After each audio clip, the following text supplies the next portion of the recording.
on Saturday morning from 5 a.m. It's just the white garment guys alone and some masquerades. But the real ritual of your festival has been done and dusted before 5 a.m. And it's only those of us who are part of it that can tell you the story. We do certain things that some of you will never know unless you go there and appropriate that particular festival. The guy is coming, don't mind. I'm now enjoying myself. We also talk about medical tourism. Again, coming from our religion. When you have malaria, do you go for Amatem or what is it called? Coatem or Amatem or whatever term? Or will you rather go for Awopa? Awopa, no?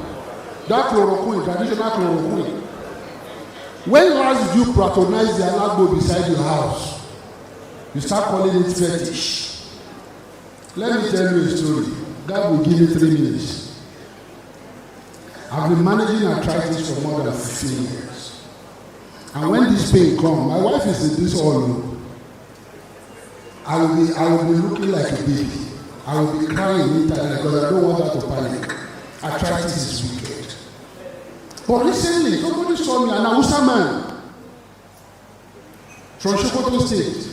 Musa, he saw me and said, you are not looking for a thing. Yes, I'm not. What's wrong with you? I can't stretch this hand as it is then. It used to be like this. He said, I have blessing for this. I said, which means I know it is going. I use it is going, and I will use this. He said, okay, can you give me 15,000? And at the end of the day, we negotiated, I gave you 7,000. He went to your number, bought certain things to melt it into paste. The rest is history. My hands is straight.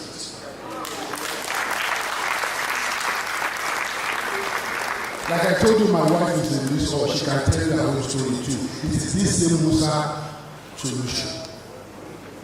But the truth of my paper, the trust of my paper in this regard, is that we have traditional medical solutions that cannot even be appropriated and solved by the Western Orthodox medicine. Have you ever seen a white man solving a mental problem? I don't know whether you understand what I'm saying. Yeah, you go to where it's on. If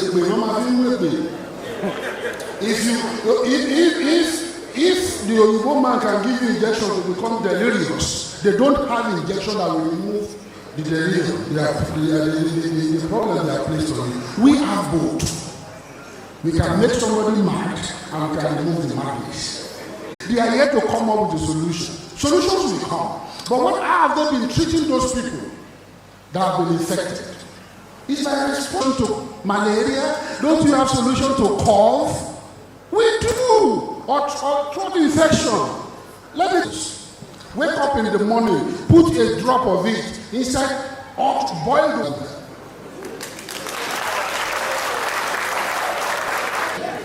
So, conclusion, please. I have a lot here, unfortunately. I will read my conclusion like this. I have argued that culture of any nation should be the basis of its development and sustainability plan.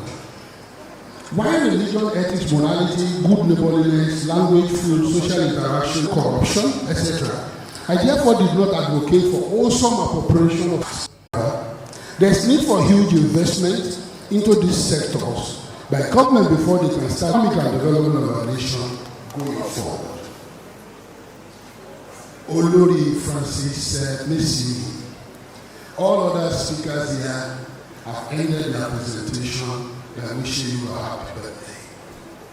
I join them to wish you a happy birthday. And I go and talk. Everybody is feeling good. I go to you by the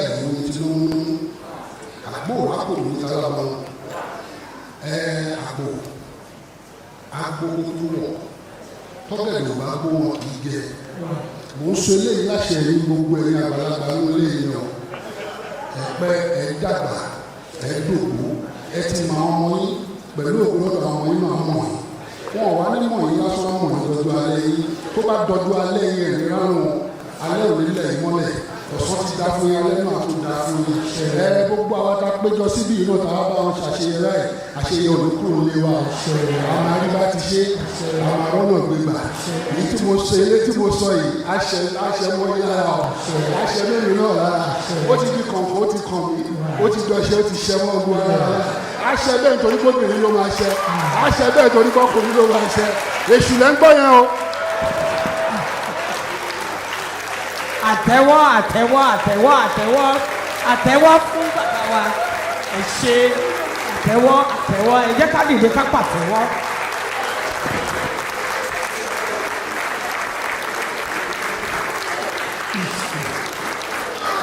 Ẹ ṣé púpọ̀. Rí pé tẹ̀sù yàtọ̀. Ó yàtọ̀. A round of applause for him one more time. So much Prof has said. We'll move to the next thing about it. For them, but thank you, Prof. We have common ground. Prof, gbogbo mi ṣe fún yín táì ní bọ́ ṣe ní kí n sọ ní nítorí ọlọ́run promotion ló wà lọ́wọ́ yín lásù o. Ká fún Prof látẹ̀wọ́. Ọlọ́mọdé àdánù. Kọ́lọ́ ní kọ́gà àṣẹ́sì olúwẹ̀ fún N1. Kí lọ ní ìwọ ló fún mi táìmù lọ́jọ́ sí. Àmọ́ ọ̀gá wa ò ṣe bẹ́ẹ̀. We are Africans and we are wonderful. Oga has made it clear to us that the same set of people who take their children to watch for their Christmas in red take them in when there is Shango festival. When you do your video call and see your nephews and your cousins on your phone in the US, that one is technology. But when somebody calls somebody from a port and the person appears, I have a lecturer who will not forgive his father. He is the author of Piece by Pieces. He said what the father has done to him was that the father was one of the kings in the Ondo kingdom. And that the father had the power to disappear. He said when the father suddenly became a born again, he told him, he said that the boy never Jesus. He said the father refused. And that was the reason he and the father were not in good terms till he died. He told us at the time he was saying it in 2015. He said if I had had a big shame, he would have came in out back of the middle way. A round of applause for the African culture, ladies and gentlemen. At this juncture, I'd like to invite to the high table representative of the Ọọ̀ni of Ife, Ọba Adéwùmí Ọláìgbàdé Olú of Ìmídìrí Ilé Ifẹ̀. Kí bàbá máa bọ̀ ní iwájú níbí báyìí àti àwọn àti Ọba Adélékè Ìdòwú Ọwájọsìn of Ife land, both representing Àrólé Olódùmarè Ọọ̀ni of Ife. As we move close to the cutting of the cake, I am certain our students from the Department of Philosophy, University of Lagos will not forgive me if I do not acknowledge their presence. Can you please rise for recognition, students of the Department of Philosophy, University of Lagos?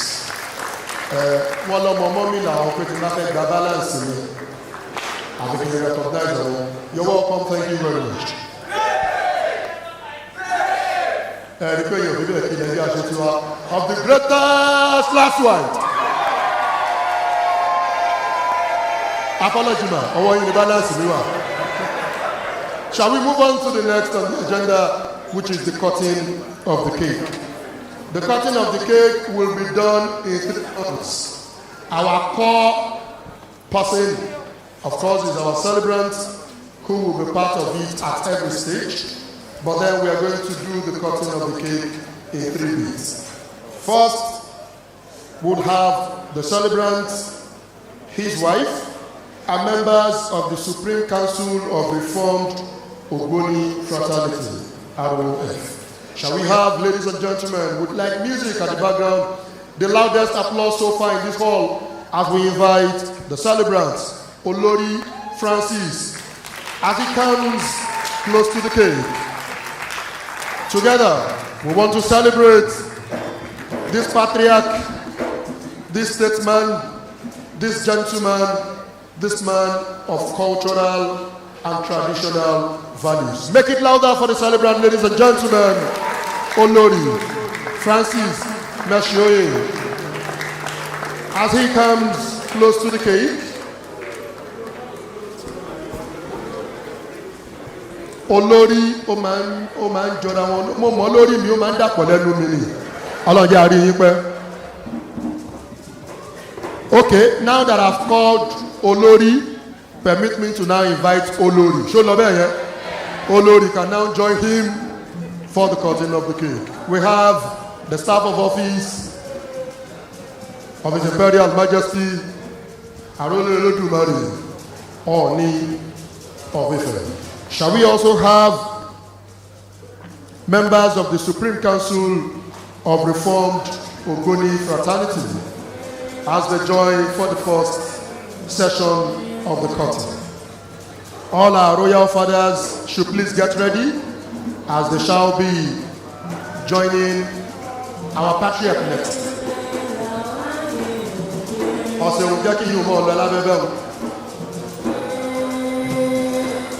The members of the Supreme Council of Reformed Ogoni Fraternity, ROF, are very majestically approaching the podium to join in the felicitations of a reputable statesman, a perfect gentleman, an administrator par excellence, a philanthropist to the core, and of course, a very handsome young man at 60.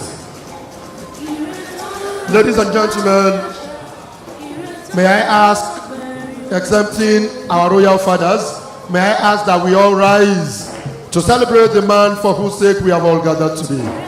Ẹ jẹ́ kí gbogbo wa ká dìde lẹ́ẹ̀kan náà to celebrate a wonderful son of the Yoruba race.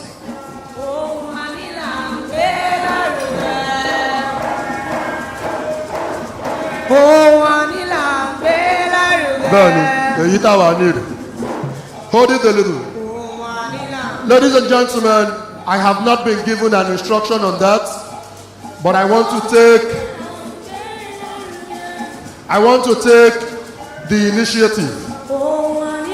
Since by virtue of our cultural identity, we all believe in the existence of Eledumare, we are committing our celebrant in the hands of Eledumare. It is our belief that he will celebrate 70, he will celebrate 80, he will celebrate 90, our career will be 140. Ladies and gentlemen, together let us spell Eledumare. And then we do the cutting. Together we start.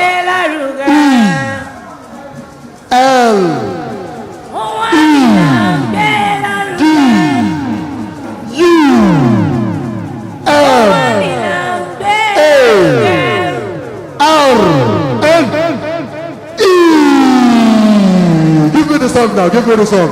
Happy birthday, our statesman, our perfect gentleman, our philanthropist. God bless you.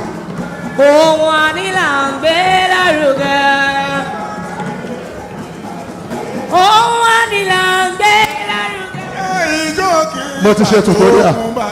Pardon mi PhD in English mo ní màá lọ ṣe bẹ̀rẹ̀ Yorùbá ni. Thank you very much, all our distinguished members of the Supreme Council of Reformed Ogoni Fraternity. If the pictures have been taken, shall we now have the royal fathers to also join the celebrants in the cutting of the cake? Aṣojú àwọn nọ́mbà bàbá fọ́tò pẹ̀lú àkàrà òyìnbó. Our royal fathers, àwọn ọba Ọ̀sọ́lọ̀ of Ìsọlọ̀, wọn kábíyèsí wọn ló kọ̀ báyìí láti bá bàbá gbé àkàrà òyìnbó. Olú of Ìpájà, Alára of Ìlara, and all our royal fathers.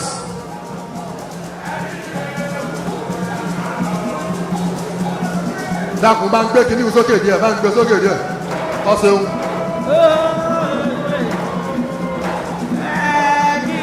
The royal fathers are symbols of authorities the custodians of our tradition, joining our patriarch,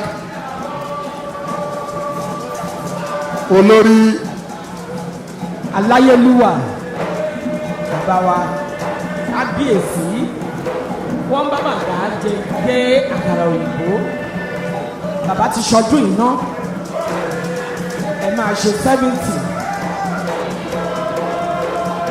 ẹ máa ṣe 80, 90, 100, 150, ẹ máa ṣe láyé.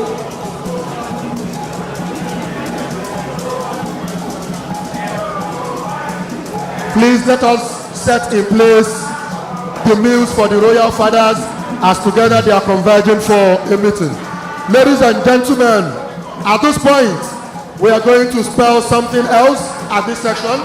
These are our cultural entities. These are the pride of the Yoruba kingdom. So together, because we are growing our language, we are growing our tradition, we're going to be spelling Yoruba. And once we get to the last A, we do the cutting, and the royal fathers in their minds bless the celebrant. Together, let us do this. Y O R U B A. Once again, happy birthday. Thank you very much, our royal fathers. We are pleased to have you. Àníkẹ́ gbó bí àgbàká kan. The celebrants appreciate your coming. Tó fọmọ owó so lóńdì ọ̀run. Ọmọ owó wa jẹ́. The third curtain, ladies and gentlemen, will feature the chairman of Ọkùnrin ló jẹ́ JMG, títí tó fi jìrù ẹṣin. the president chairman of Jìrù MAN, ẹṣin. and the Lẹ́sìn pé chairman, gbogbo ìlú o. President Kábíyèsí. Ibsen. Ẹ ò gbó, ẹ ò tọ́ o. Ladies and gentlemen, at this point, let us have the chairman of JMG, the president chairman of Manufacturers Association of Nigeria, and thirdly, the chairman, President Ibsen. Shall we have them to also join the celebrant immediately after now? Ọba rẹ̀ bí òsì.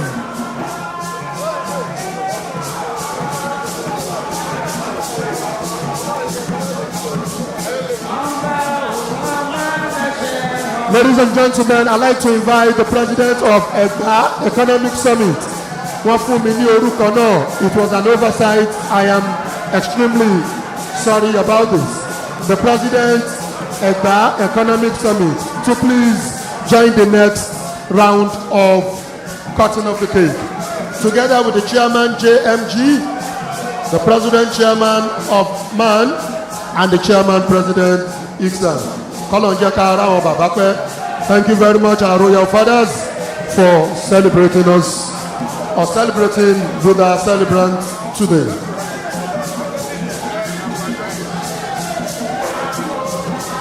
Thank you very much. Ẹ ṣeun lọ́pọ̀lọpọ̀ kí Olúwa jẹ́ ká rí yín pẹ́. Would you like to use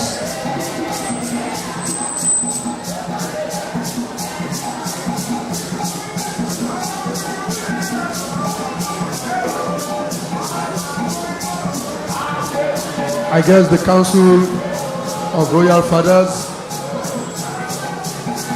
would want to have a word or make a presentation to our celebrants.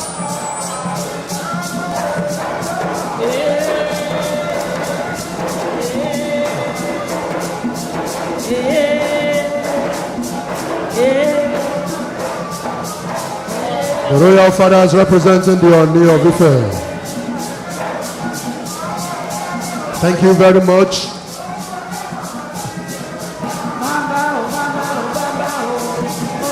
The Council of Obas in Lagos State, the celebrants appreciate you. Thank you very much. We get to the third phase, featuring the President at the Economic Summit, the Chairman of JMG, the President Chairman of MAN, and Chairman President Iksan. Thank you very much.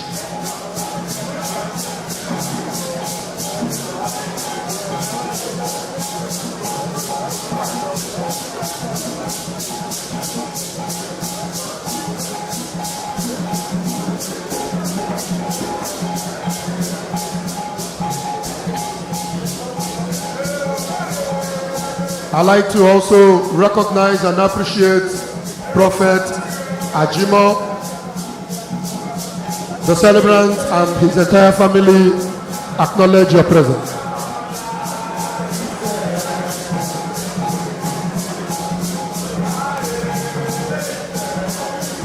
Bákan náà àwọn màmá wa olórí olórí Arámidé Onírù wọn yóò bá wa. Immediately after now, the celebrant and the wife would have a photo session with the Olori Oniru before we bring this session to a close. And Olori Iya Abiye. Olori Iya Abiye.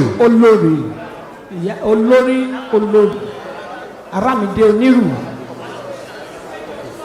Can we also have the man officials to join this photograph session? The man officials to join this session, please.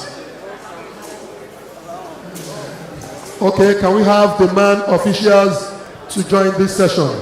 Immediately after now, we'll take the Olori Yabiye and the Olori Oniru. Ladies and gentlemen, for this third phase, we shall be singing together. The Yoruba race acknowledges Oduduwa as our forefather. We shall be spelling. No, we are cutting this cake. We have not. We have not.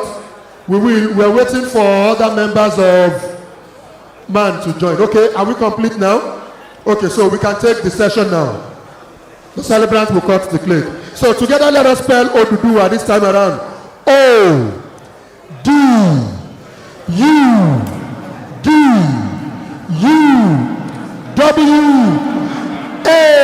Once again, happy birthday. Màmá wa Olórí Onírù.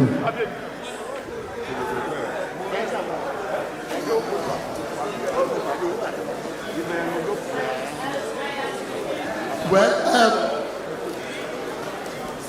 apparently, me ìmọ̀ bóyá máa confuse àwọn èèyàn ni.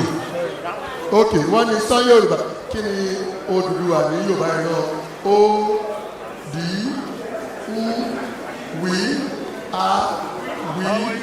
Okay, tí olórí bá máa ṣe 70th máa ti parí tutorial àgbà yẹn. Can we have màmá wa Olórí Ìyá Àbíyè? Kí Ọlọ́run jẹ́ ká rí màmá pẹ́, Ọlọ́run wá ṣe àlékún bẹ́ẹ̀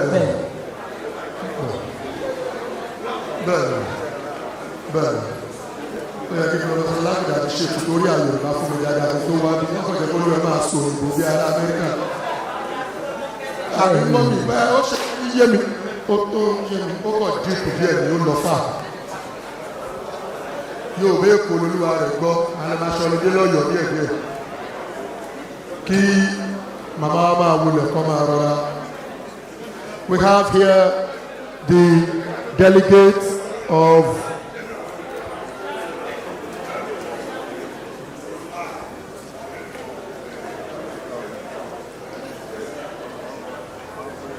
thank you. Tí màmá wa bá ti sá.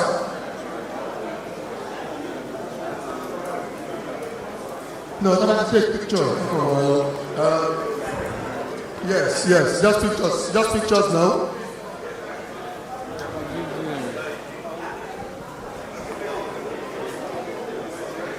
Okay. Immediately after now, we are going to take the chairman and the discussant, please. The chairman and the discussant immediately after now.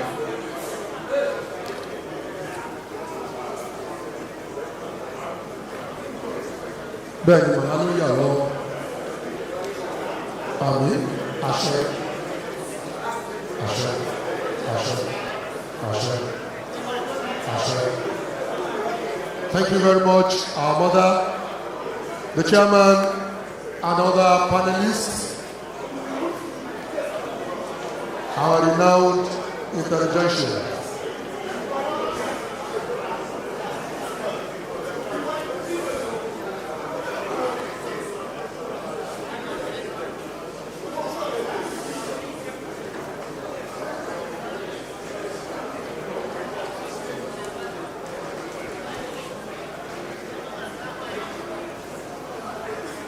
the chairman of the occasion and discussants.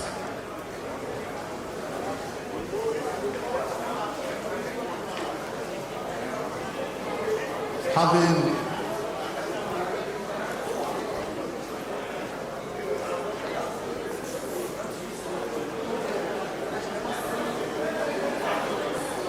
okay. Immediately after that, please, the chairman of the occasion, this is very important that we may give honor to Chief immediately. Okay, so representative of the chairman and Professor. Okay, that has been taken. No, the chairman's session has to be very, very clear, please. The chairman's session has to be very clear.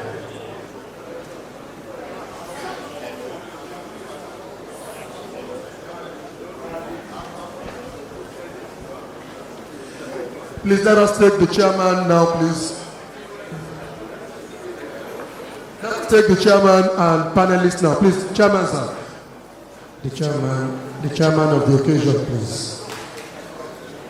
The chairman of the occasion, and then we'll take the delegation after that. Okay.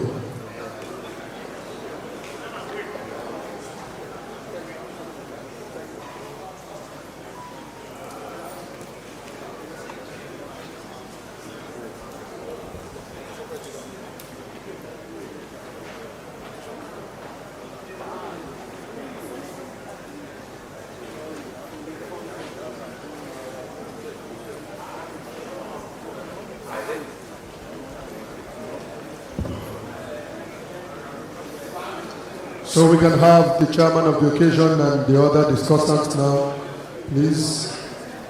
Let's have the chairman of the occasion and other discussants now.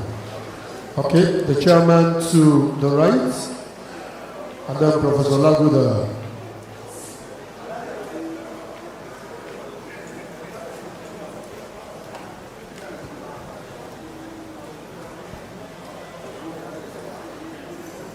Distinguished ladies and gentlemen, we're saying a very big thank you to everybody for your attendance. It is our prayer that Olori, in a decade from now, we shall gather to celebrate you at 70, we shall celebrate you at 80, and more. Thank you very much.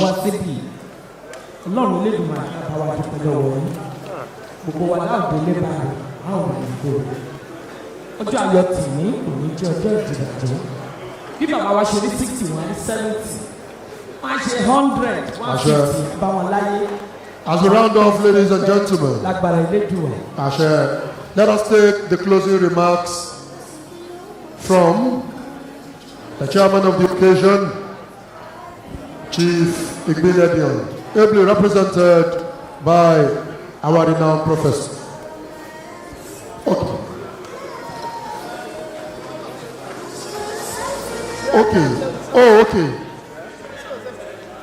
Okay, first the celebrant has demanded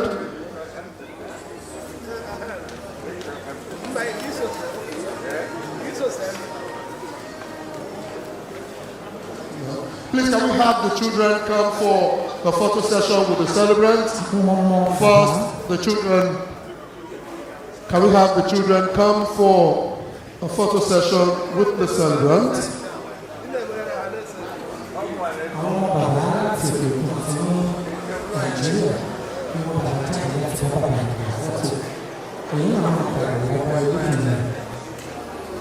A photo session with the children. We are supposed to also have at least one or two comments from the audience. Thank God our renowned discussant, Professor Laguda, is still here. The picture now, please.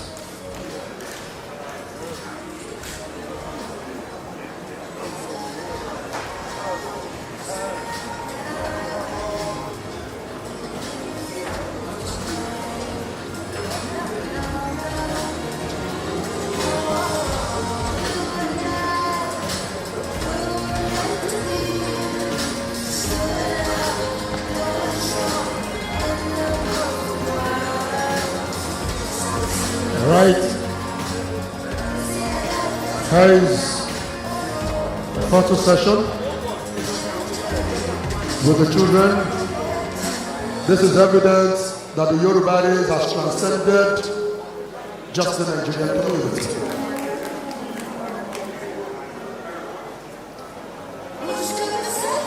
Because the celebrant is the father of the nation, can we also have the students here? First, students from Lagos State University, and then students from University of Lagos. Can you please come out very quickly?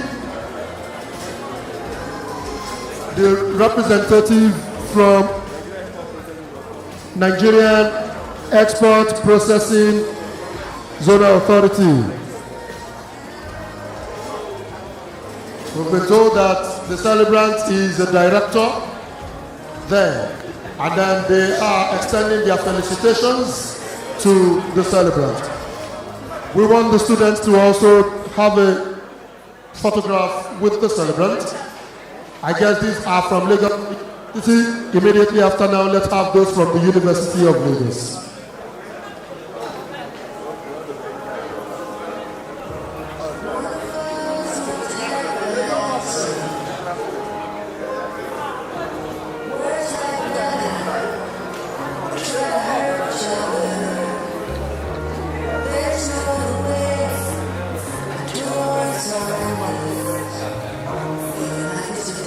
The Unilag students, can you? Okay, so first, here are the students from Lagos State University, and immediately after them, it should be Unilag first. Well, be reminded that LASU is at the moment the second best university in Nigeria.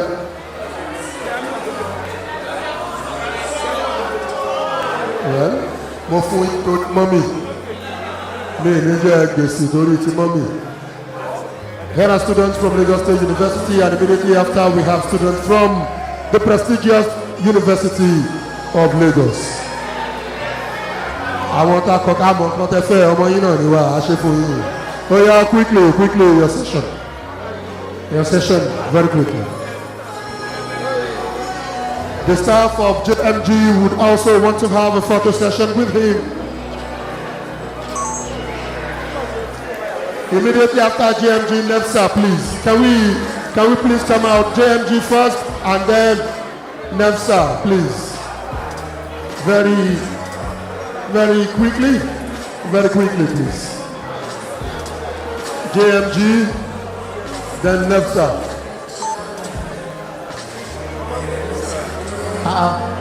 Maybe no one like Coca. Any movie. Okay.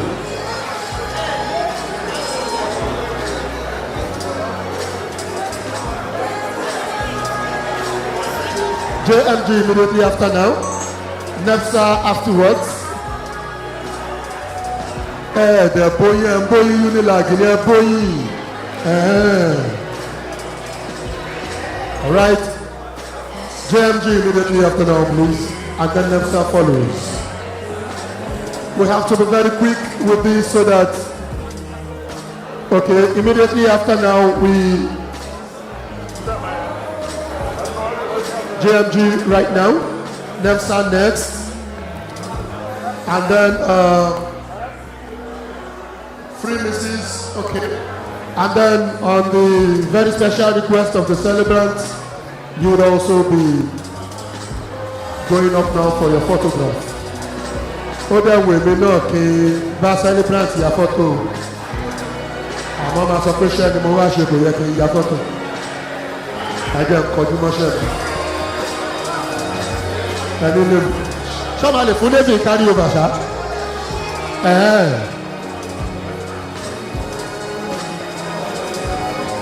Okay, I guess this is JMG. Okay, NEFSA is coming up immediately after now.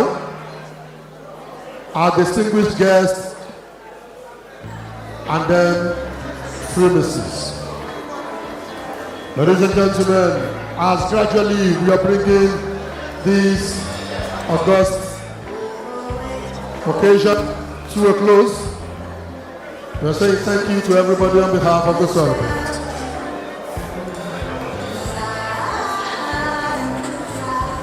Okay.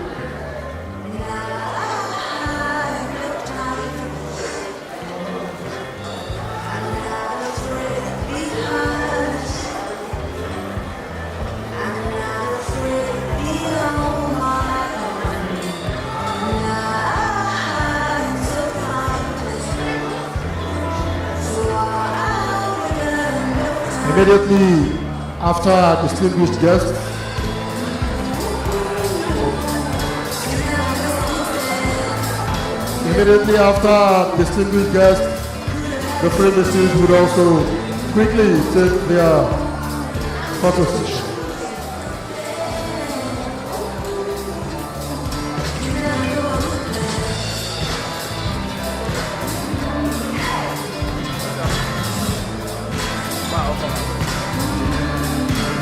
Thank you.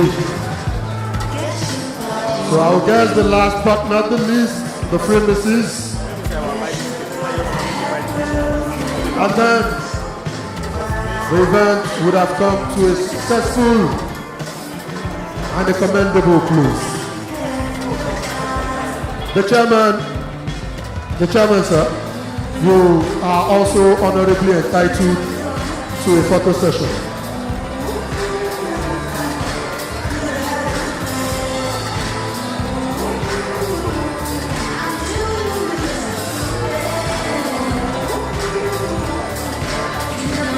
The staff of APRT, if you are very close to the celebrant already, you may have to quickly have your photograph too before the honorable exit of the celebrant to join his guests.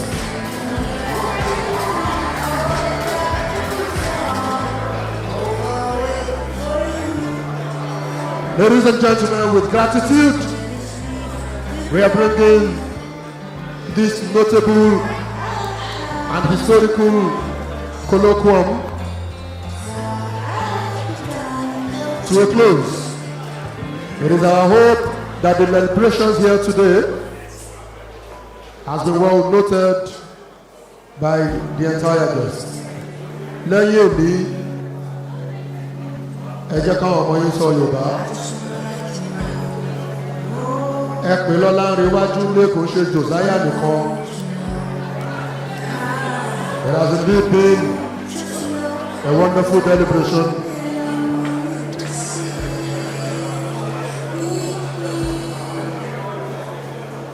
Ladies and gentlemen, at this point, I am glad to officially, on behalf of our celebrants, a renowned statesman and gentleman, it is my pleasure to bring this great event to a close. Now let's have reaction.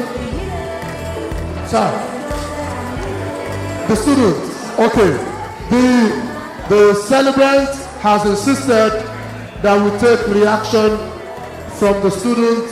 So can we have two students? The gentleman on glasses, you had earlier shown interest to talk. Can we have a student from the University of Lagos and one student from Lagos State University to quickly react to the deliberations? He's a gentleman from Unilag.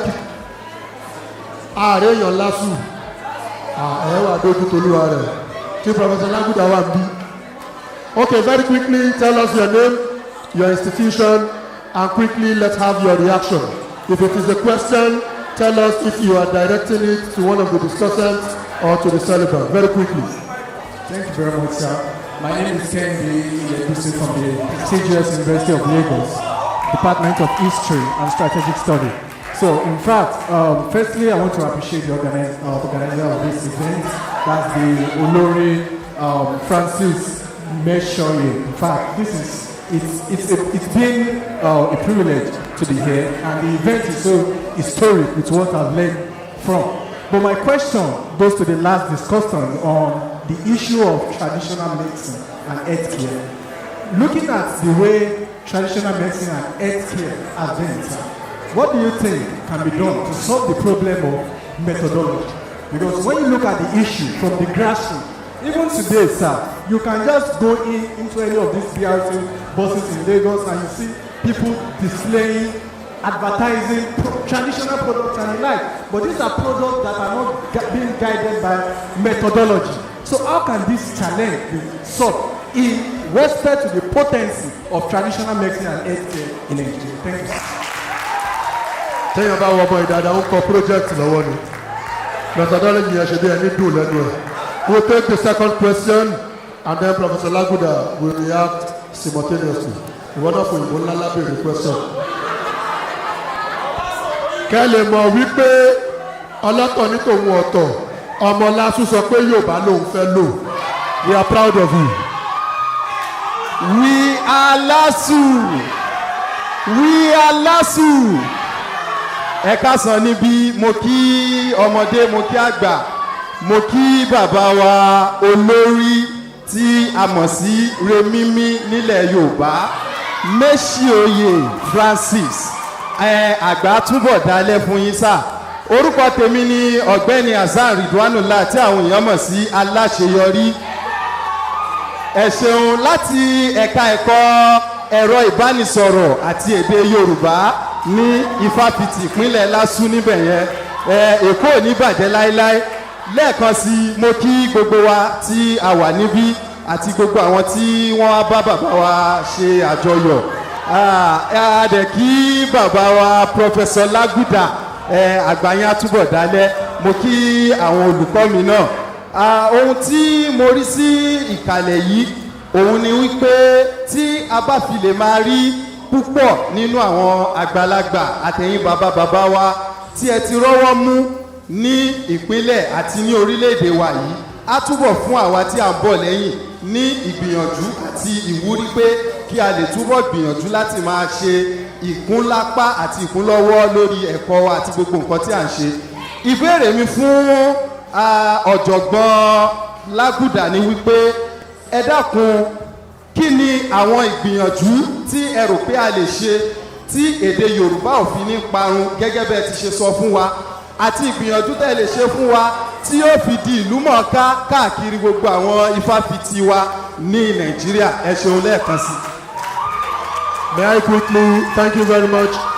May I quickly remind you that it's a privilege. We are here as students, so don't let us abuse the privilege.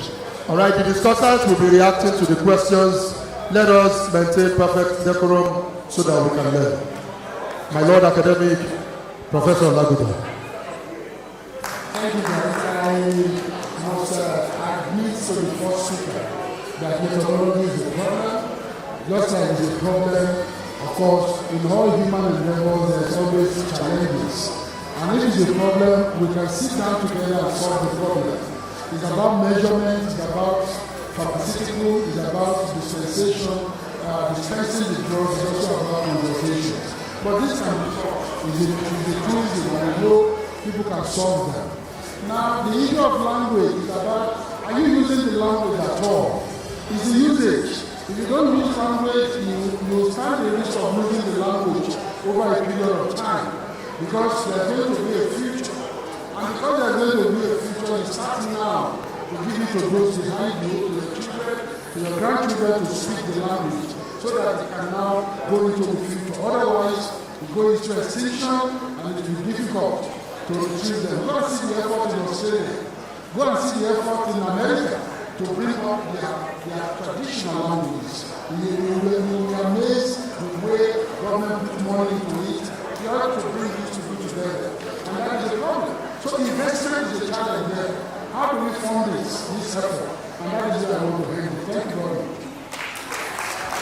A round of applause for Professor Laguda. Ladies and gentlemen, on the final note, we take the closing remark from the chairman of the occasion, Chief, ably represented by Professor Samson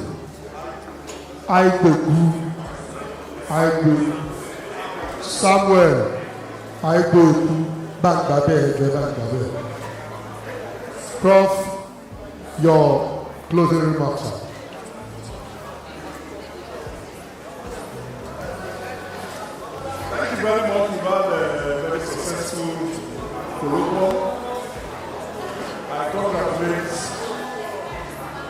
celebrants. Just like the saying goes, any good thing that has a beginning must have an end. I have been directed by my principal, Chief Dr. Gabriel Osawara, who is chairman of this occasion. Given the mission statement as put together by Prof, my colleague, he has asked me to announce a contribution of 2.5 million naira. Thank you very much. Thank you very much. Our very special regards and love to Chief Igbinedi.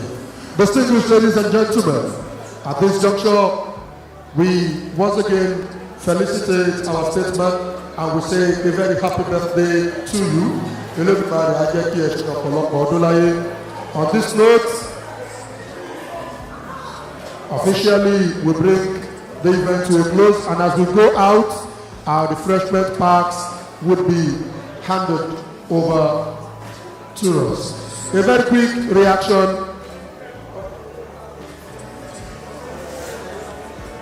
Okay.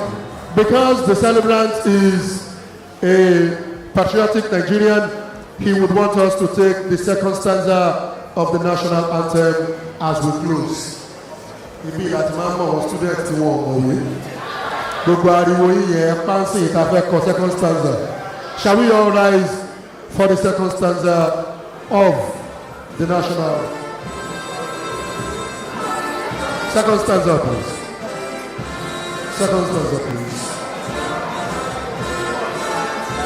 We'll split ourselves immediately after the first stanza.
God bless Nigeria. Once again, God bless Nigeria. Once again, God bless the Federal Republic of Nigeria. Somebody